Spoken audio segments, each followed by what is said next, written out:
So the picture of this beautiful young lady that we see on the screen, she is 31-year-old Karine Parkinson.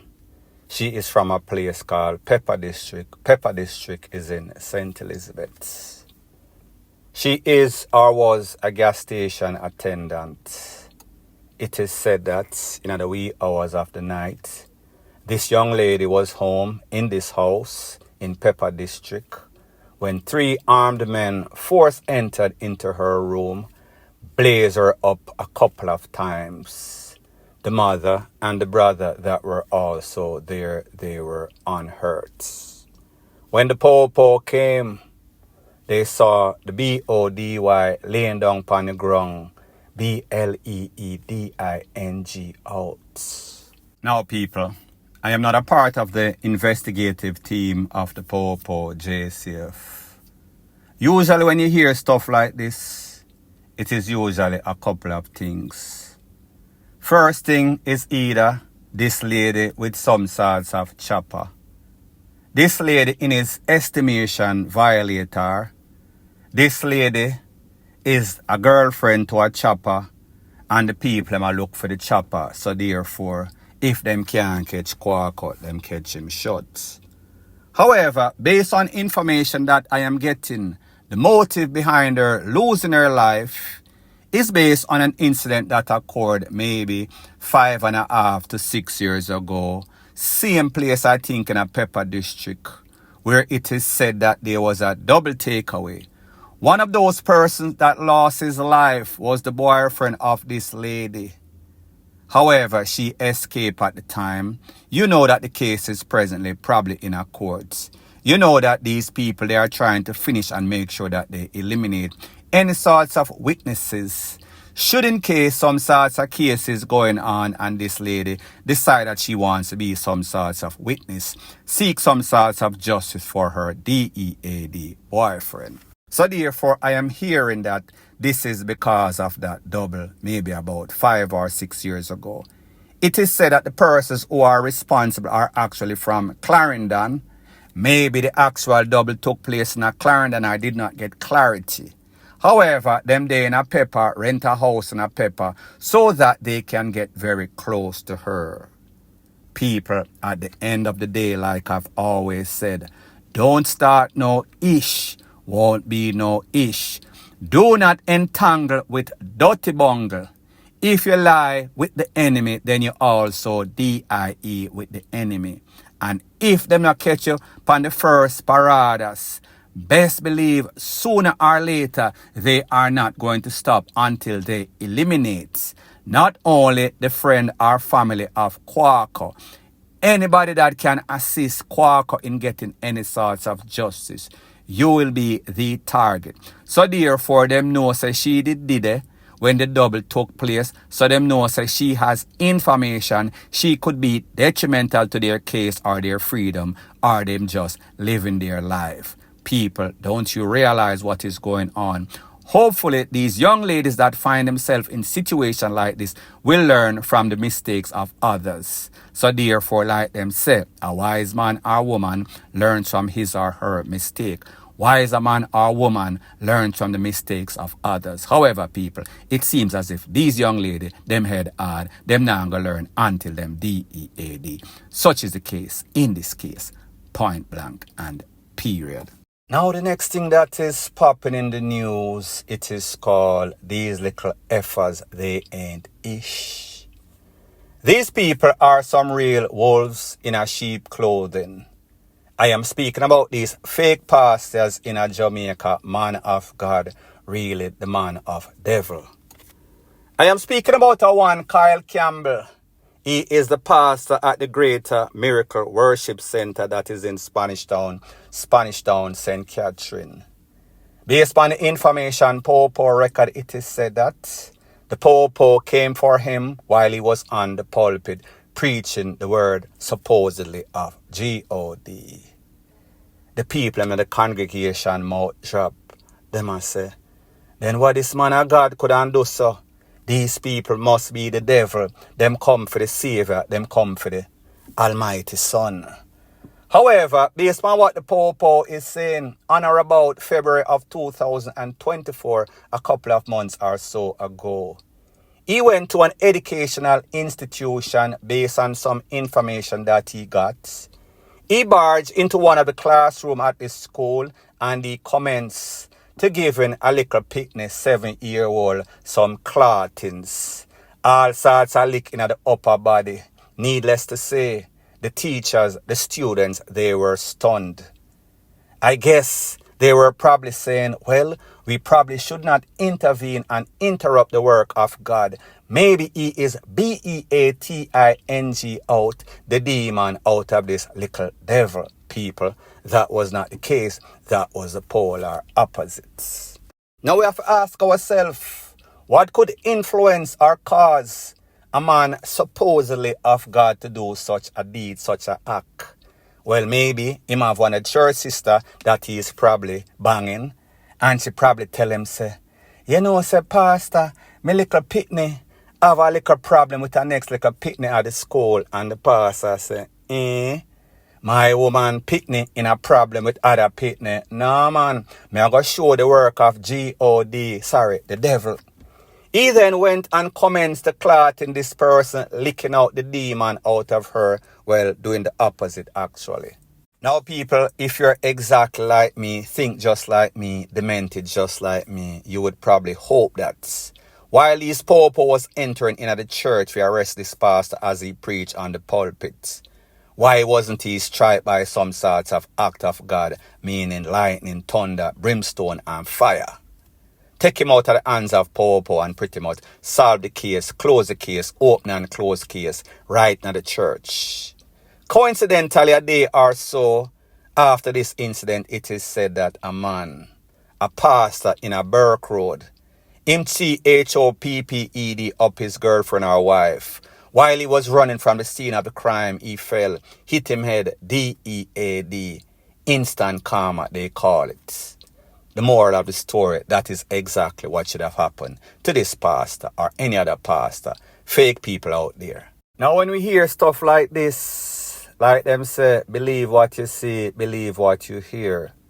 Don't listen to these pastors, don't listen to these preachers, because obviously what they say and what they do is the polar opposites. Because there is no way under Master God earths that this man, being a pastor, should have gotten arrested in the middle of his ceremony.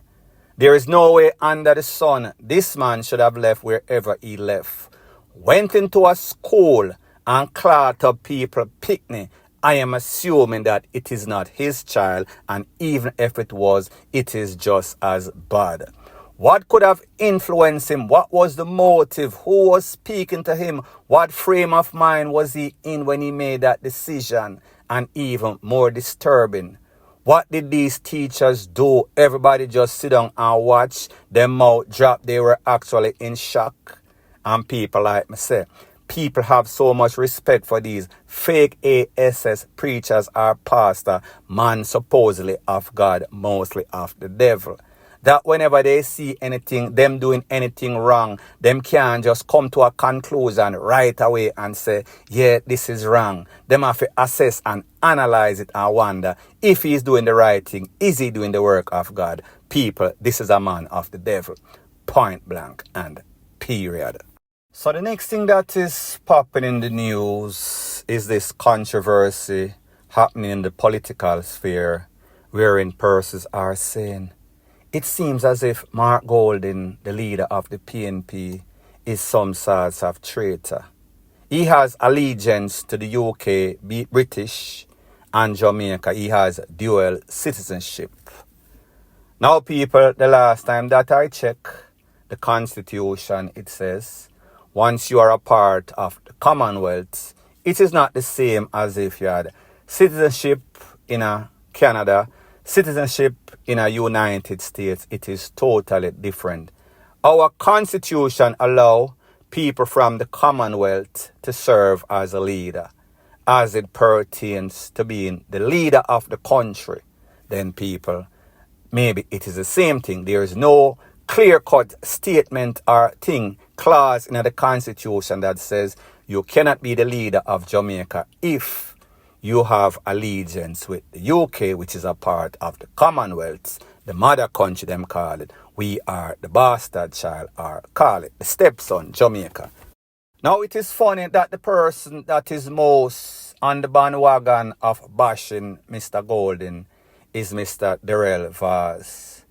This is the same person that had the same controversy. If you remember, he is or was once a U.S. citizen.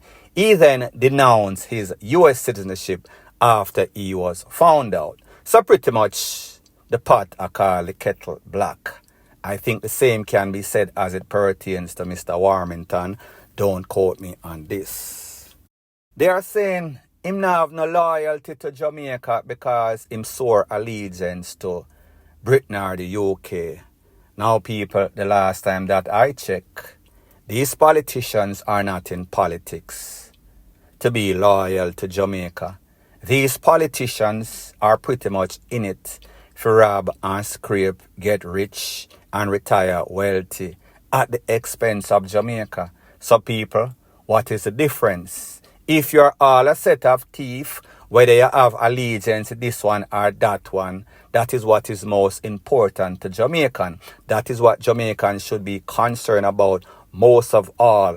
Are these leaders honest? Are these leaders actually have the well-being of the country and not for their self-gratification, self-interest, self-enrichment, which they are. So therefore, I don't think, as a matter of fact, if you ask any Jamaican living in a Jamaica or overseas, some of the worst treatment that you've gotten is from people of our own country. So therefore, if somebody is from foreign, even if say him have British citizenship, him come and him a run the country right, him have loyalty, not to say that he has more loyalty than anybody else. Him have investment in the country. He has financial stability. Why wouldn't he be eligible if the Constitution has no sorts of concern with it? The laws are truly out there. However, when people get desperate, and people, this is my disclaimer before I proceed, I neither care about the JLP nor the PNP. I would rather to vote for a random goat. So let me put this out there. I know so you got to have some jackass in the comment section. I say, yeah man, I know say you have PNP. Well, where did I vote? Show me the evidence. Now people, here are the facts.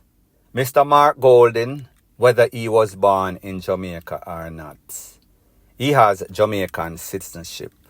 So therefore, he swore, or when he was little, him family make sure so them put in the paperwork. Yes, his family is from UK, Britain. Yes, in most countries, automatically, if your parent, meaning the father and mother, are citizenship, you are a minor, they can file for you, whether a UK or even in America. So therefore, why wouldn't they do the right thing and make sure that their children have the citizenship in a place that they can be more than likely you will succeed there? This man, obviously being a genius in some sorts of financial stuff, was able to make his money from Mark and Golden or wherever that financial institution. Can't remember the name at this point. So therefore, if them file for you and you're a part of the Commonwealth and you're supposed to be able to be some sort of politician and be the leader until the Constitution changes that and there is clarity that you cannot. All of this is just talk. All of this is just bad mind. All of this is just hypocrisy. And people, this is facts. Not leading to one party over the next one, but just as say, that is the documents that are out there clearly for anybody that have any sorts of common sense.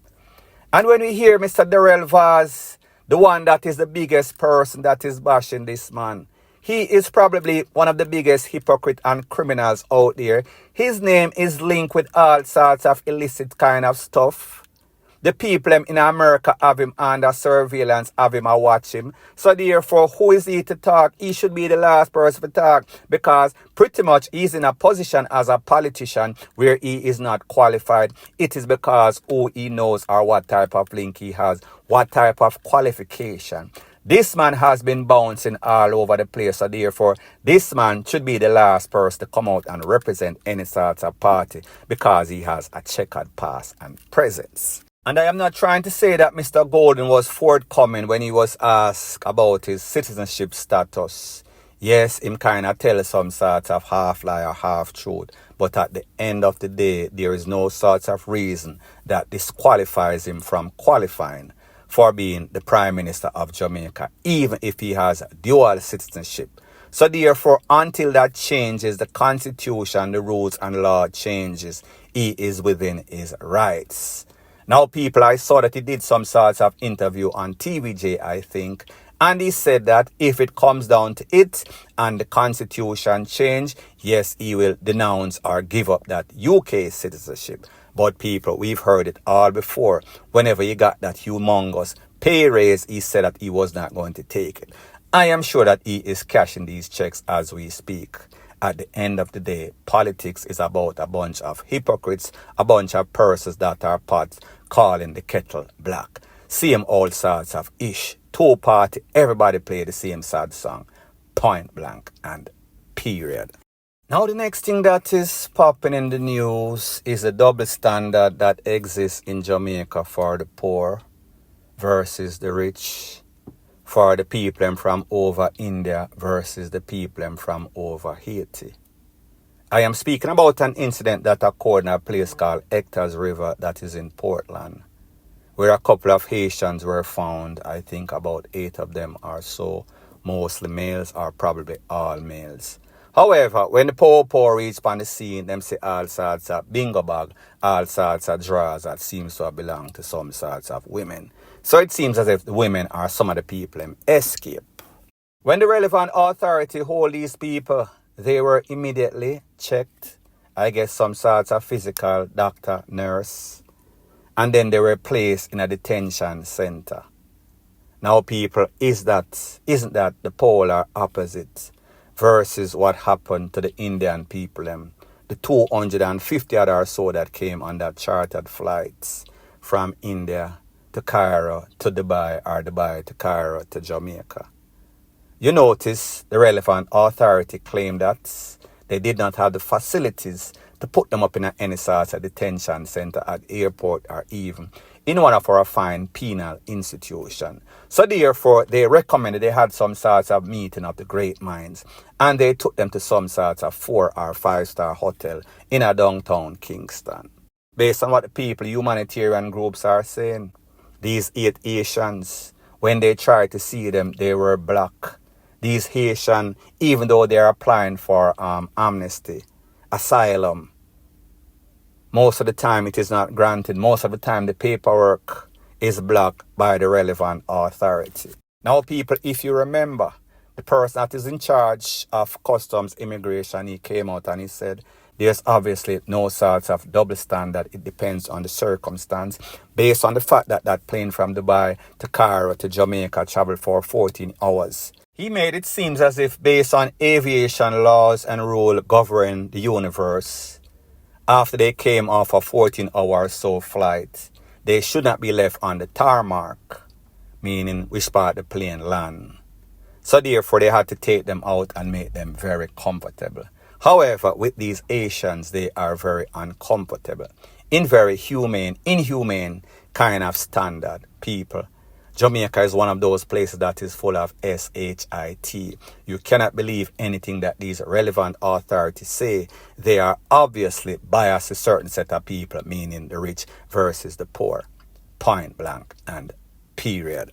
Now people, remember when you was growing up as a little youth and them used to ask you, what do you want to be when you grow big? What is your career path that is? And you say, you know, say, I want to be a teacher. I want to be a popo. I want to be a judge. I want to be a doctor. I want to be a lawyer. Any sorts of decent profession people would choose. Now, a couple of days ago, they had a high-level meeting of the top heads in a security, meaning security minister, justice minister, commissioner, top-ranking popo, decision makers as it pertains to the safety and security of Jamaicans. And they've come to the conclusion that the new career paths that a lot of these young people are choosing is not social media personality or influencers. They are now hitmen for hire, and people, I am not saying that it did not exist before. However, it seems as if it has amped up tremendously. And it is amped up because of these scammers, lottery scammers. So based on the information gathered, it is said that these scammers, they are using the tool, they are using the hitmen to eliminate any sorts of competition, any sorts of rival, or anybody cross them. Meaning, even if them have some sorts of GYAL, and them here say she a cheat, or them here say she a violate or give away the PUMS. They are going to call these hitmen who are on the list of most needed. And they are going to pay them because they are making buku cash. They are going to give them the description where you live, where your parents live, and people, just like that, you are gone. People like them say, power in the wrong hand, it is a very dangerous thing. This scammer with this new money, it has made them very evilous. So therefore, they are taking stuff to the worst extent. And that is what we see playing out in front of our eyes in a Jamaica. Point blank and period. So anyways, people, thanks once again for checking out my video. If you appreciate videos like these, please show your appreciation by liking, commenting, sharing, and subscribing to my channel. That is how YouTube promotes videos like these to like-minded, sensible persons like yourself. And last but not least, please subscribe to my next channel. It is called Jamaica Dancehall Source. I'll be pinning the link to that channel in the description of this video. Bless up.